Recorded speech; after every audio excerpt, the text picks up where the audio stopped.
എല്ലാവർക്കും സലു കിച്ചനിലേക്ക് സ്വാഗതം. ഇന്ന് ഞാനൊരു സ്പെഷ്യൽ വ്ളോഗുമായിട്ടാണ് വന്നിരിക്കുന്നത്. അപ്പൊ നമുക്ക് അതിലെ വിശേഷങ്ങളിലേക്ക് കടക്കാം.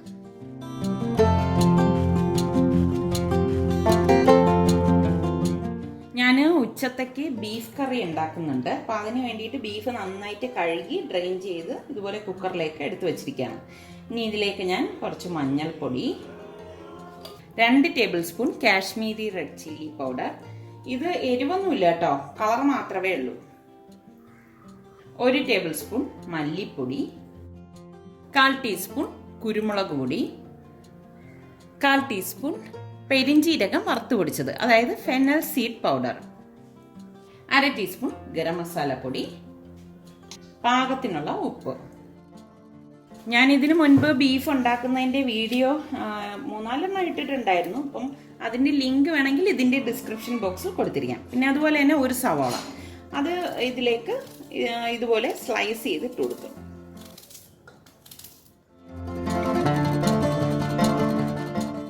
പിന്നെ ഇതിലേക്ക് ഞാൻ 2 പച്ചമുളക് ചേർക്കുന്നുണ്ട്. പച്ചമുളക് ഇതുപോലെ സ്ലിറ്റ് ചെയ്തിട്ട് കൊടുക്കാം. 1 table spoon ginger garlic paste. ഈ ജിഞ്ചർ ഗാർലിക് പേസ്റ്റ് ഉണ്ടാക്കുന്നതിൻ്റെ വീഡിയോ ഞാൻ ഇതിനു മുമ്പ് അപ്ലോഡ് ചെയ്തിട്ടുണ്ടായിരുന്നു. അതിൻ്റെ ലിങ്കും ഇതിൻ്റെ ഡിസ്ക്രിപ്ഷൻ ബോക്സിൽ കൊടുത്തിരിക്കാം. പിന്നെ എനിക്ക് മെയിനായിട്ട് ഇഷ്ടമുള്ള ഒരു സാധനമുണ്ട്, കറിവേപ്പില. അത് ഞാൻ കുറച്ച് കൂടുതൽ ഇതിലേക്ക് ഇട്ട് കൊടുക്കും.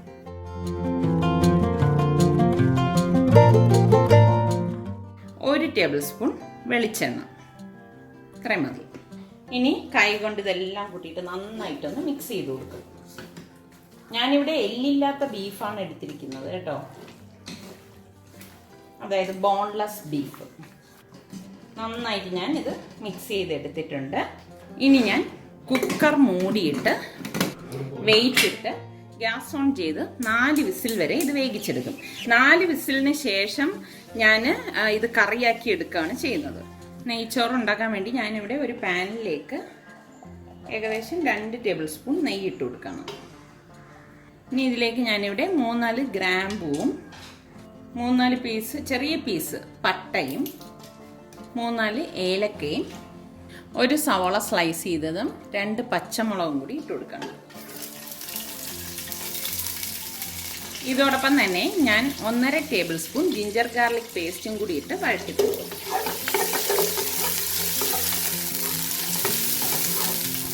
ഇതോടൊപ്പം തന്നെ ഞാനിവിടെ കുറച്ച് കാഷ്നട്ടും കിസ്മിസും കൂടി ഇട്ട് കൊടുക്കാം.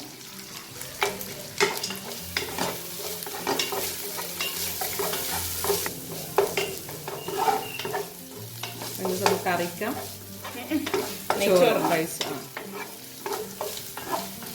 നിങ്ങൾ അതിന്റെ അണ്ടിയും മുന്തിരിയൊക്കെ അപ്പൊ തന്നെ ഇട്ടിട്ട് 2 രീതിയിലും ചെയ്യും.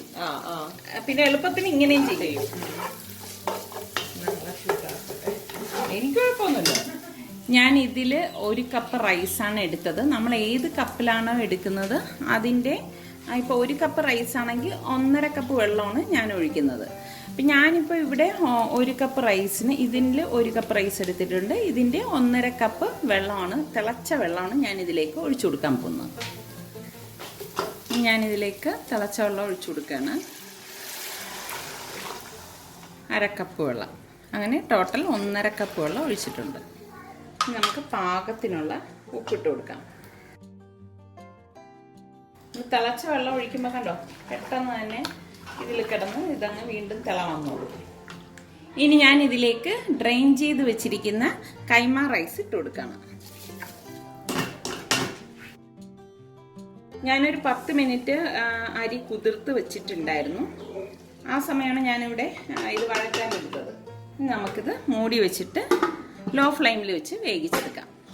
ഇതിൻ്റെ എയറൊക്കെ പോയിട്ടുണ്ട്, കണ്ടോ, ബീഫ് പാകത്തിന് വെന്ത് വന്നിട്ടുണ്ട്. അപ്പം നമുക്കിനി ഇത് കറിയാക്കണം. ഇതിൽ ഗ്രേവി കിടന്നാൽ കുഴപ്പമൊന്നുമില്ല കേട്ടോ. ബീഫ് നന്നായിട്ട് വെന്തിട്ടുണ്ട്. ഇനി ഇതെങ്ങനെ കറിയാക്കുന്നതെന്ന് നോക്കാം. ഞാൻ ഒരു മൺചട്ടി അടുപ്പത്ത് വെച്ചിട്ട് ഇതിലേക്ക് ഏകദേശം ഒരു 3 ടേബിൾ സ്പൂൺ വെളിച്ചെണ്ണ ഒഴിച്ചു കൊടുക്കണം. ഇതിലേക്ക് ഇനി ഞാൻ 1/4 ടീസ്പൂൺ ഉലുവയിട്ട് പൊട്ടിച്ചു കൊടുക്കണം. ഉലുവ പൊട്ടി വരുമ്പോഴേക്ക് 1 ടീസ്പൂൺ പെരിഞ്ചീരകം ഇതിലിട്ട് പൊട്ടിച്ചു കൊടുക്കും. ഫെനൽ സീഡാണ്. പിന്നെ ഇതിലേക്ക് ഞാൻ 3 സവാള ചോപ്പ് ചെയ്തിട്ട് വഴറ്റി കൊടുക്കും.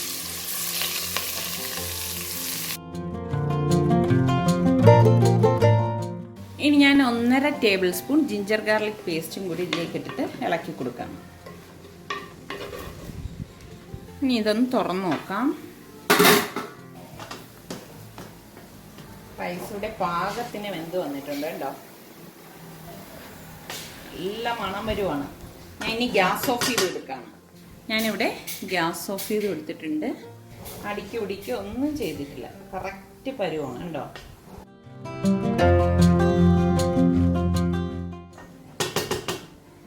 ഞാനിനി ഇതിന് മുകളിലേക്ക് കുറച്ച് മല്ലിയില ഒന്ന് വെതറിയിട്ട് ഇത് അടച്ച് മാറ്റി വെക്കുവാണ്.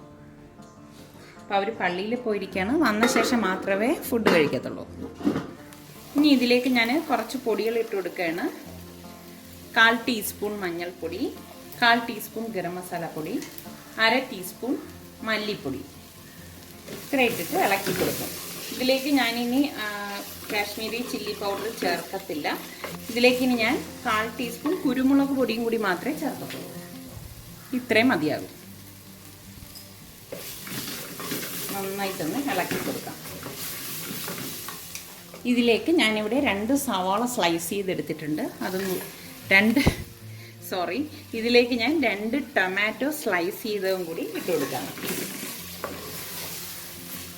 നമ്മൾ ബീഫ് വേവിച്ചപ്പം ഉപ്പിട്ടിട്ട് തന്നെയാണ് വേവിച്ചത്. ഈ ഒരു മസാലയ്ക്ക് വേണ്ടിയിട്ട് മാത്രമുള്ള ഉപ്പിട്ട് കൊടുക്കാം. ഇനി ഞാൻ 2-3 തണ്ട് കറിവേപ്പിലയും കൂടി ഇട്ട് കൊടുക്കാം. ഇത് നന്നായിട്ട് വഴണ്ടിട്ടുണ്ട്. ഇനി നമ്മൾ ഈ വേവിച്ച് വെച്ചിരിക്കുന്ന ബീഫ് ഈ ചാറോടുകൂടി തന്നെ ഇതിലേക്ക് ഒഴിച്ചു കൊടുക്കാം.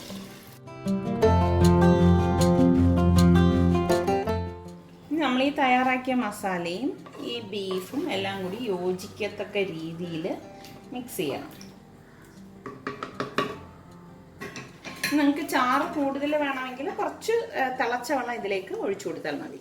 ഞാൻ ഇനി ഇത് മൂടി വെച്ച് വീണ്ടും ഇതൊന്ന് ഏകദേശം ഒരു 10 മിനിറ്റ് വേവിച്ചെടുക്കും. ഇവിടെ ചിക്കൻ പൊരിക്കാൻ വെച്ചിട്ടുണ്ട്. ഞാൻ ഈ ചിക്കൻ ഇന്നലെ മസാല പുരട്ടി ഫ്രിഡ്ജിൽ വെച്ചിരുന്നതാണ്.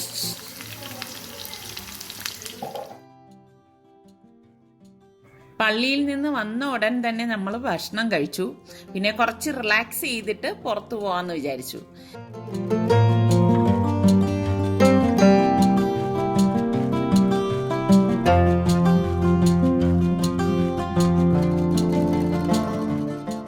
ഈ കാണുന്ന ഫ്രൂട്ട് സാലഡ് നിസാർക്ക സ്പെഷ്യലാണ് കേട്ടോ.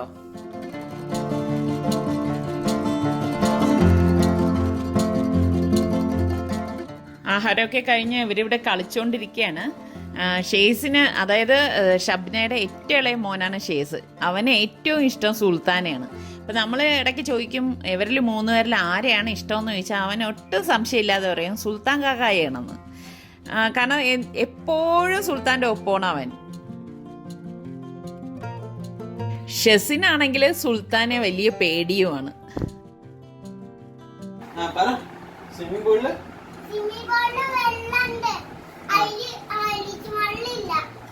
ഹൈലൈറ്റ് മോളിലില്ലാന്ന്.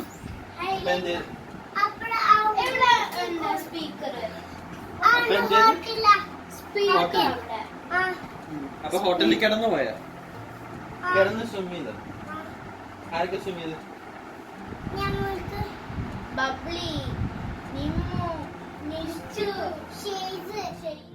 സൽമാൻ വന്ന ശേഷം നമ്മൾ പുറത്തേക്ക് ഇറങ്ങി. അപ്പോൾ ഏകദേശം 5 മണി കഴിഞ്ഞിട്ടുണ്ടായിരുന്നു. അപ്പോൾ ഇവിടൊക്കെ ഒന്ന് ജസ്റ്റ് കറങ്ങിയിട്ട് ഞങ്ങൾ നേരെ കോവളം ഭാഗത്തേക്കാണ് പോകുന്നത്. അപ്പോൾ കോവളത്ത് കറങ്ങിയ ശേഷം ഞങ്ങൾ അറിഞ്ഞു അവിടെ ഒരു ഹോട്ടലിൽ മിഡ് നൈറ്റ് ബൊഫേ ഉണ്ടെന്ന്. അപ്പോൾ ഇന്നത്തെ ഡിന്നർ ഞങ്ങൾ വിചാരിച്ചു അവിടെ ആക്കാമെന്ന്. ഇപ്പോൾ നമ്മൾ കോവളം ഉദയസമുദ്രയിൽ എത്തിയിട്ടുണ്ട്. അപ്പോൾ ഇവിടെ എത്തിയപ്പോൾ നല്ല ക്രൗഡ്. അപ്പോഴാണ് അറിയുന്നത് ഇവിടെ ഒരു ഫിലിം ഷൂട്ടിങ്ങും അതുപോലെ തന്നെ വെഡ്ഡിങ് പാർട്ടിയൊക്കെ നടക്കുന്നതെന്ന്. അപ്പോൾ എത്രത്തോളം ഇനി നമുക്ക് നമ്മളുടെ വ്ളോഗ് പിടിക്കാൻ പറ്റും എന്നുള്ള കാര്യം എനിക്ക് അറിയത്തില്ല. എന്തായാലും ശ്രമിച്ചു നോക്കാം.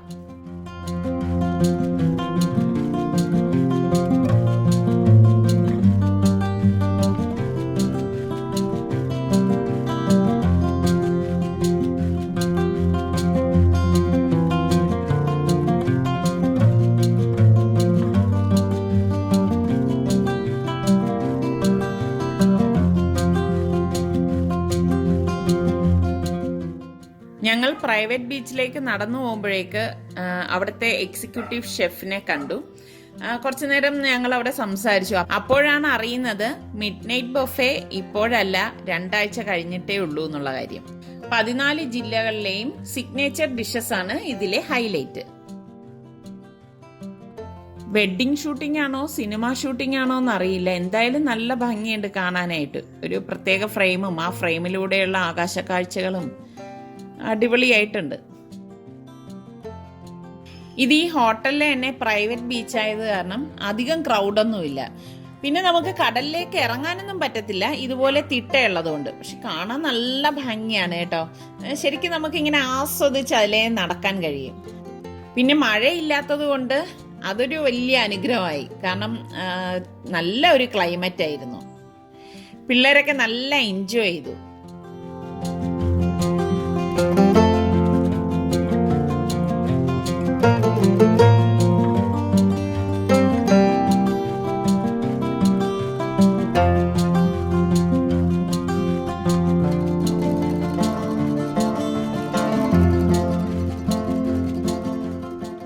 കടലിനടുത്ത് നിൽക്കുന്നത് കൊണ്ട് തന്നെ നല്ല തണുത്ത കാറ്റ് വീശുന്നുണ്ടായിരുന്നു. എത്ര നമ്മളിവിടെ നിന്നാലും മതി വരത്തില്ല, അതുപോലെ ഒരു ക്ലൈമറ്റ് ആയിരുന്നു.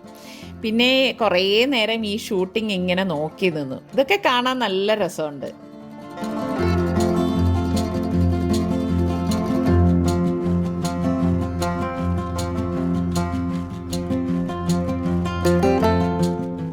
പിന്നെ ഷെസിനും ഷേസിനും ഒക്കെ സ്വിമ്മ് ചെയ്യണം എന്ന് പറഞ്ഞതുകൊണ്ട് ഞങ്ങൾ പിന്നെ കുറേ നേരമൊന്നും അവിടെ നിന്നില്ല. കുറച്ച് നേരം നിന്നിട്ട് സ്വിമ്മിംഗ് പൂളിലേക്ക് പോയി. ദേ കണ്ടോ, നല്ല വ്യൂ ആണ്. അത് ശരിക്കും പറഞ്ഞാൽ ഞാൻ എപ്പോഴും പറയുന്ന ഒരു ചിത്രകാരനാണ് ഈ കാഴ്ച കാണുന്നതെങ്കിൽ അവർക്ക് നന്നായി ചിത്രം വരയ്ക്കാനുള്ള എല്ലാ ഇതും നമ്മളുടെ മനസ്സിലേക്ക് തെളിഞ്ഞു വരും.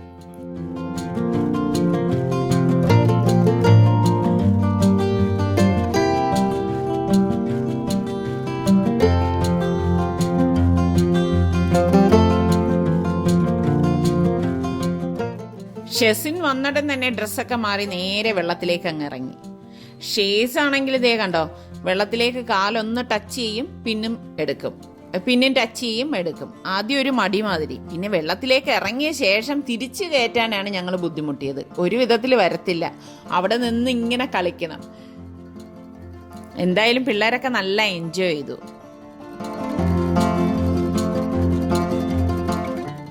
ഞങ്ങൾ രണ്ടുപേരും ഇവിടെ സംസാരിച്ചിരുന്നു. പിന്നെ ഇവരൊക്കെ ഇപ്പം ഇവിടെ ഇരിക്കുന്നെങ്കിലും കുറെ കഴിഞ്ഞപ്പോഴേക്ക് സുൽത്താനും സൽമാനും സ്വിമ്മിങ്ങിനായിട്ട് ഇറങ്ങി.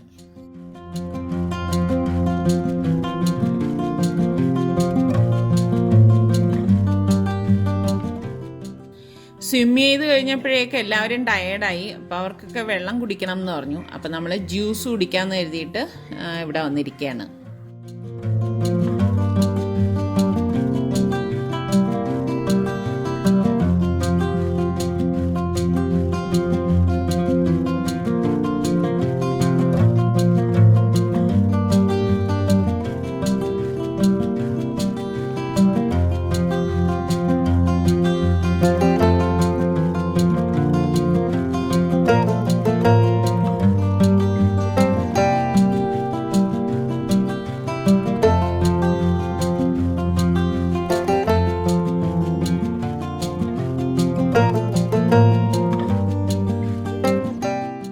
ഇതിനുശേഷം ഞങ്ങൾ ഡിന്നർ കഴിക്കാനായിട്ട് പോയി. അപ്പോഴേക്കും അവിടെ പാർട്ടി സ്റ്റാർട്ട് ചെയ്തിട്ടുണ്ടായിരുന്നു.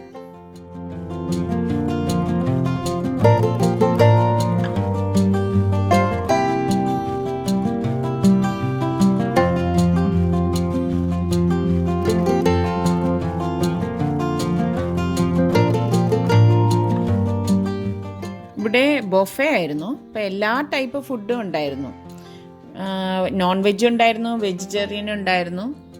പിന്നെ എനിക്ക് അതിൽ ഏറ്റവും ഇഷ്ടപ്പെട്ടത് പാനിപ്പൂരിയാണ്. കാരണം എനിക്ക് പാനിപ്പൂരി വളരെ ഇഷ്ടമുള്ള ഒരു കാര്യമാണ്.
ഫുഡെല്ലാം കഴിഞ്ഞപ്പോഴേക്ക് ഞങ്ങൾ കോഫി കുടിച്ചു.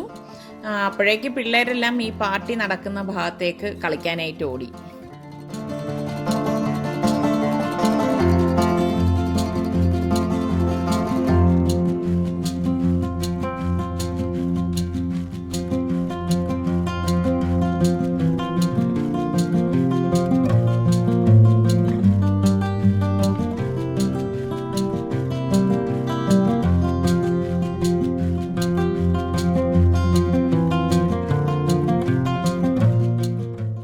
ആ പാർട്ടിയൊക്കെ കണ്ടിട്ട് വന്ന ശേഷമാണ് ഇവർക്ക് ഇഷ്ട വിഭവമായ ഡെസേർട്ടൊക്കെ കഴിച്ചു തുടങ്ങിയത്.